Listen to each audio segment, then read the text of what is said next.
నా పేరు కండవల సీతారాం శర్మ. ఇది అనకాపల్లి జిల్లా నాతవరం మండలం చిక్కుడుపాలెం గ్రామం. తునికి నర్సీపట్నంకి మధ్యలో ఉంది. ఇది తుని నుంచి 25 కిలోమీటర్లు, నర్సీపట్నం నుంచి 24 కిలోమీటర్లు. ఇక్కడ ప్రపంచంలోనే అతిపెద్ద భూగర్భ శివాలయంతో పాటు 81 దేవాలయాలు, 126 ఉపాలయాలు, 200 దేవతామూర్తులతో శ్రీ శివశక్తి క్షేత్రం పేరున పెద్ద పుణ్యక్షేత్రం జరుగుతున్నది, నిర్మాణం జరుగుతున్నది. ఇప్పటికీ 27 మహిమాను శివలింగాలు ప్రతిష్ఠించడం జరిగింది.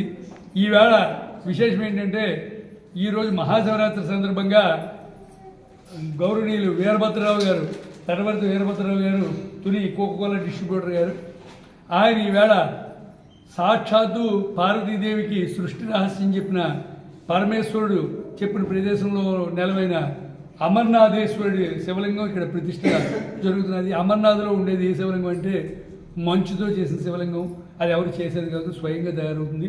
ఇక్కడ కూడా అలా స్వయంగా తయారవుతున్నది. మీరు అమర్నాథ్ శివలింగం చూడొచ్చు. అలాగే దక్షయజ్ఞం సమయం ముందు పార్వతీదేవి చనిపోతే విపరీతమైన దుఃఖ ఆవేశాలతో పరమేశ్వరుడు వీరభద్రుడిని సృష్టించి, తన అంశగా సృష్టించి, తన శక్తులన్నీ ధారపోసి అక్కడ దక్షయజ్ఞాన్ని ధ్వంసం చేయమని పంపించాడు. ఆ దక్షుడి దాడికి ముక్కోటి దేవతలు కూడా తట్టుకోలేకపోయారు. అంత పవర్ఫుల్ అయిన దేవుడు. ఆ పవర్ఫుల్ అయిన వీరభద్రుడిని ఈవేళ మహాశివరాత్రి సందర్భంగా యలమంచిలి మున్సిపల్ కమిషనర్ గారు, రాజుగారు సత్య సమేతంగా వచ్చి ఇక్కడ ప్రతిష్ఠించుకున్నారు. ఆయనకి కోరిన కోరికలన్నీ నెరవేరే అని చెప్పి ఇక్కడ ఆయన నాకు విగ్రహం ప్రతిష్ఠించుకున్నా అని చెప్పి వచ్చారు. ఈ సందర్భంగా నేను భక్తులందరికీ విజ్ఞప్తి చేసేది ఏంటంటే, ఇక్కడ 72 మహిమాను శివలింగాలు ప్రతిష్ఠించాలని శివ సంకల్పం శివుడు నా కల్లో కనిపించి చెప్పింది. అలాగే 10,000 మామూలు శివలింగాలు ప్రతిష్ఠించాలని సంకల్పం.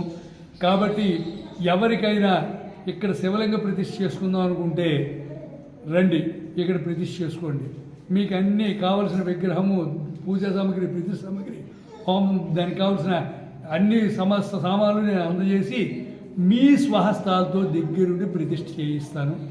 నా ఫోన్ నెంబర్ 7731837176.